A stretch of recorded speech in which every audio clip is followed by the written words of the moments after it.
Grabe. Alam ko si Miss Cheche Ladero, no? No, I'm not. Ako si Love. Sumasal ka, pasukin na natin. Excuse me, mister. Magtatanong lang ako. Ano po ilang hair mo ba? Ako po si Love Anyover. I was with Prove from 1997 to 2002. At ako po ay nag-umpisa bilang intern hanggang sa naging host po ng Pasakali. Panonoodin po natin ngayon ay ang kauna-unahan ko pong episode bilang host ng Pasakali.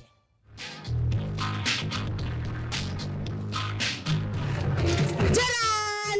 Kagabi pag-uusapan natin ngayon. Napapansin niyo ba mga boylash at girlash natin sa kasalukuyan? Masyado na yatang maraming nilalagay sa mga burger. Yung hawak ko rito ay boom mic, kaya parang nilinya or dinesign ang Pasakali na may boom mic ay ang pagkakaalam ko kasi parang sinisignify ng boom mic yung pag-welcome sa lahat ng opinion ng mga kababayan namin na pwede namin makasalamuha sa labas. So, parang feeling namin kahit sino ay may opinion at may ideya na pwedeng i-share sa mga manonood. Kaya ganon siya. And dahil sa laki niya, kahit marami pwedeng mag-accommodate. Hi, Albert!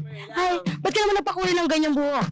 Siyempre, medyo tumatanda na tayo. Kailangan medyo Siguro bata. napansin namin na may mga nagpapastyle ng buhok, na kakaiba, tapos nagpapakulay. Kaya namin ginawa to. Parang gusto naming malaman ano yung naglalaro sa isipan ng mga Pilipino over things. Kahit anong issue, pwedeng itakal ng Pasakali. Pero dapat light. Grabe ang mga atake ng Probe sa mga story before. Like, corruption, anything sa politics, kahirapan. Ang daming issues, mga social issues na mabibigat, diba? So, parang sabi nila, baka pwedeng pagdating sa huli, medyo light, pero may impact pa rin yung pinag-uusapan. Parang may laman pa rin. May yung content na gagawin ay may laman at makakatulong pa rin sa audience. Tatanong ko lang po bakit ka nagpapakulay ng hair? Ay, para moderno. Wala na tip ko lang. Ako saksiyan lang sa pangsaksi sa pagpapakulay ng buhok. Si Mama Karen Davila. Bakit ka nagpakulay ng buhok? Oo, totoo to. Hindi tunay to. Wala nung lata ko pa sa mic. Wala na. Oh, wow! Dinayo ko talaga si Karen. Oh my.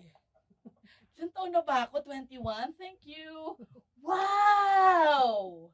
Wow! So, you see, ang galing-galing-galing ng segment na to. Kasi ang naturo sa akin ito ay lahat ng kababayan natin, ikaw man ay common na mamamayan na nakikita namin sa street. O kagaya ito ni Miss Karen Davila na kilala na, makikita mo rito na may iba't ibang opinion ang mga kababayan natin pagdating sa mga bagay.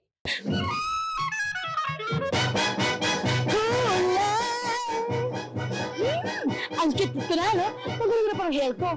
Kaya lang parang sumobra yung pagka-rainbow cinema. Pagka-rainbow bright ng hair ko. Pero okay lang yun. At least in naman ako. Eh, kayo? Pasakali ang nagbigay sa akin ng ideya na gusto kong nakakarinig ng kwento ng tao. Gusto kong nakakarinig ng opinion ng tao. Na hanggang ngayon, dala-dala ko pa rin yun. Wala naman akong pangarap na maging host. Wala rin akong pangarap na maging editor, maging producer, writer, wala.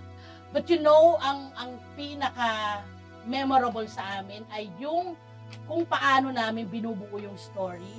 And then, nare-realize namin na hopefully, yung storyang ito ay magbigay ng difference sa opinion ng mga manunood, makapagpabago ng opinion ng mga kababayan natin, makatulong na matuto sila, diba, ng mga nagaganap sa paligid natin. Naging mulat ako sa napakaraming bagay.